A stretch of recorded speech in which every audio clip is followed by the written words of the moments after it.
and regulations, yet because the Spirit of God indwells us, we don't use our freedom as an occasion for the flesh to obey its lusts. So there are so many wonderful points there that we could unpack a little bit more, but I actually just wonder if Kat has the photo of you to bring that up, because I was just saying beforehand that it's quite a dramatic contrast, and it's wonderful actually because it shows where you're at that point in your life, and then basically over the course of this year, walking by the grace of God, you know, what he did. So here's the photo, the before photo.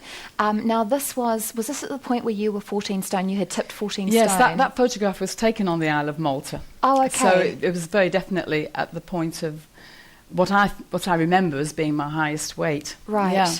Okay, so I wonder now if we can bring up the after shot. Okay, no, Kat's just going to take a couple of minutes to locate it. That's fine. But while she's doing that, it might be really helpful just to pick up on this point about causes, because that's part, in your book you've talked a lot about that, how up until that time you'd been trying these diets, they'd been to an extent failing, but then when you invited God into this process, he actually began to reveal to you that there were root issues here that actually needed to be addressed and healed in order to walk in true freedom. So can you talk personally about, if you feel free to, your own life, and then perhaps touch on more broadly some of the causes that you've seen in other people who have struggled that caused them to overeat? Sure. At that time when I got on the scales and I was 14 stone 1, it was a shock to me because less than 2 months earlier I'd been 12.5 stone. Yeah. Which meant that I'd put on 20 pound in less than 2 months. Yeah. And even by my standards, that was rapid. Yeah. And so why God, why has this happened? Well, I was able to look back over that short period of my time. It was like a window that I could look through that was still quite clear in my memory. And there had indeed been a crisis in those recent months. What had happened was that in June of 2003, my husband Dave and myself had gone out to Tanzania to work as missionaries with a national church, a new church that was seeing phenomenal growth. Yeah. And we were invited to work with them for 5 years. We'd been out a couple of times and had a wonderful time visiting them. Yeah. And so we went out in June, full of expectation of being fruitful for the next 5 years. But in fact, what we discovered before long when we got there was that this movement, which had actually begun very well and very healthily, was descending into almost into a cult, into a sect. Okay. And so there was this tremendous spirit of control, which just wasn't godly. And as the weeks went by, we realized that, you know, if you questioned anything, then there would be repercussions. And indeed, that's what happened. And we were put through shame and humiliation as a control technique. And in the end, when we found there was something that for conscience sake we couldn't go along with, we were sent to Coventry and just totally cold-shouldered. Now, this was a tremendous time of pain for us, you know. And our leadership back in the UK said, come home. Okay. And we did that. But if you can imagine coming home from that situation, we'd been in ministry for 30 years. We'd been missionaries in Africa for several years, in the 80s, in Zimbabwe. And so to have this experience now, we just felt, oh my goodness, you know, what will people think? Is this the end of our ministry? People were trusting us to hear God. We're mature Christians. We're supposed to know God's mind, but this can't have been of God. Yeah. People had given money. People had given thousands of pounds to us to buy a vehicle, for instance, and then that had been stolen from us. Right. So there were all these feelings of, are we washed up? Is this the end of our ministry? What will people think? We felt ashamed, humiliated. We were in pain because of the way that we felt that we'd been treated. And I had to just own the fact that although I had never ever considered myself to be an emotional eater throughout my life, that certainly over this period of the 2 months, I had definitely eaten to comfort myself from the pain of what we were going through. Okay. Added to that, when we came home, we had no work, no ministry. It was just before Christmas.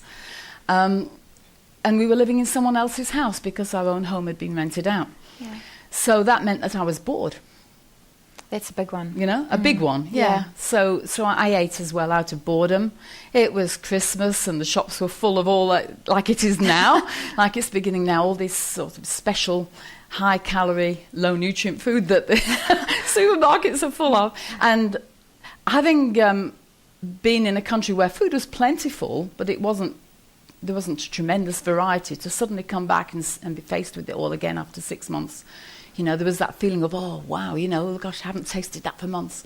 So all these things added up. And then finally, when we were having this holiday in Malta, what God showed me there was that, you know, the weather was bad.